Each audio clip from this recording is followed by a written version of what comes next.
कोपरगाव शहरातील नागरिकांना रोज पाणी देणार आमदार आशुतोष काळे।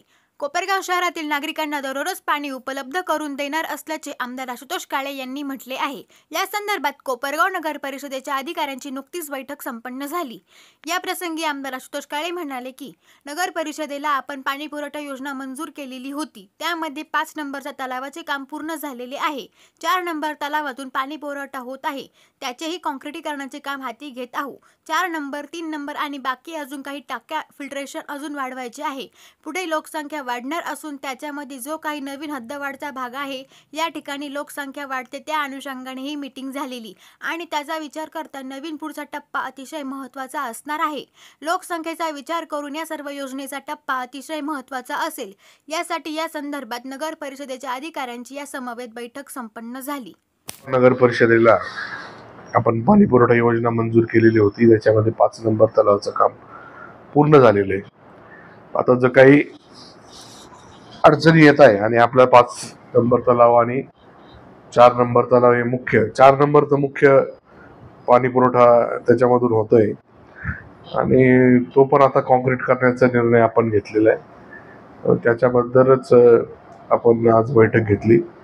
4 नंबर 3 नंबर आणि बाकी अजून काही टाक्या फिल्ट्रेशन आपल्याला अजून वाढवायचंय, जे काही पुढं लोकसंख्या वाढणार आहे त्याच्यामध्ये, आणि जो काही नवीन हद्दवाढचा भाग आहे किंवा नवीन भरपूर प्लॉटिंग या ठिकाणी आपल्या कोपरगाव शहरामध्ये बघायला मिळते आणि तिथं नवीन बंगले येत आहे, नवीन स्कीम्स होत आहे, लोकसंख्या आपल्याकडे वाढते, त्या अनुषंगाने ही मीटिंग झालेली आणि त्याचा विचार करता ही पाणी पुरवठा नवीन अजून हे पुढचा टप्पा हा अतिशय महत्त्वाचा असणार आहे। आपल्याला रोज पाणी देण्याच्या हिशोबाने हे सर्व कामं करणं आणि वाढत्या लोकसंख्येचा विचार करून या सर्व योजनेचा हा टप्पा हा अतिशय महत्त्वाचा असेल आणि म्हणून त्या पद्धतीने आपण ही मीटिंग घेतलेली। त्याचं लवकर आपण DPR करून ती योजना मंजूर करू आणि नागरिकांना रोज त्या ठिकाणी पाणी देऊ। जरी नागरिकांची मागणी आहे का आम्हाला रोज पाणी करू नका, कारण तेवढं पाणी आम्हाला रोज भरावं लागेल। आता हे सवयीचा भाग आहे, काय आता 3 दिवसाआड 4 दिवसाआड आपल्याला पाणी देता येतंय। जेव्हा रोज आपण पाणी द्यायला सुरुवात करू, पाणी साठवायची गरज नाही, कारण आपल्याकडे साठवणूक राहील, आपल्याला रोज प्रेशरने स्वच्छ पाणी येईल।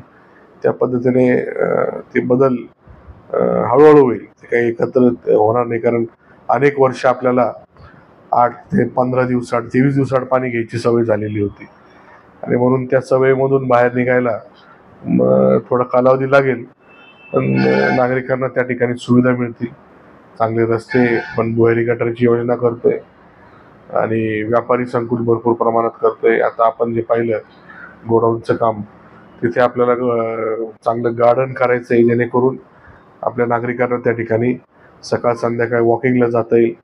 चांगली झाडं तिथं आहे, काही जे काही बाबळी आहे तेवढ्या काढायच्या, लॉन वगैरे करायचं आणि मेंटेन ठेवण्यासाठी ते BOT तत्वावर जर दिलं तर चांगल्या पद्धतीने मेंटेनन्स होईल आणि तिथले तिथं शॉपिंग कॉम्प्लेक्स करता येईल। हायवेच्या कडेला जे काही ऑफिसेस आहे ते एकाच ठिकाणी त्या इमारतीवर करता येतील, अशा पद्धतीने तो प्लॅन आहे। तर त्या पद्धतीने आपण पुढे जाऊया आणि आपल्या शहराला अजून चांगलं स्वच्छ, सुंदर आणि समृद्ध करूया।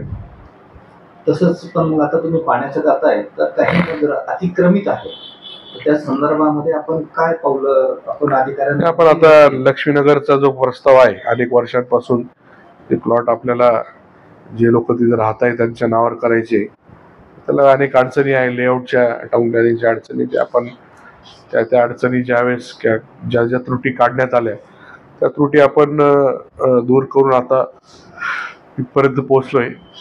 लवकरच त्याच्यामध्ये यश येईल असं वाटतंय, कारण बऱ्याच आपण आतापर्यंतच्या अडचणी दूर केल्या, एक शेवटची अडचणी तेवढी दूर करून आपण ते वाटप करूया।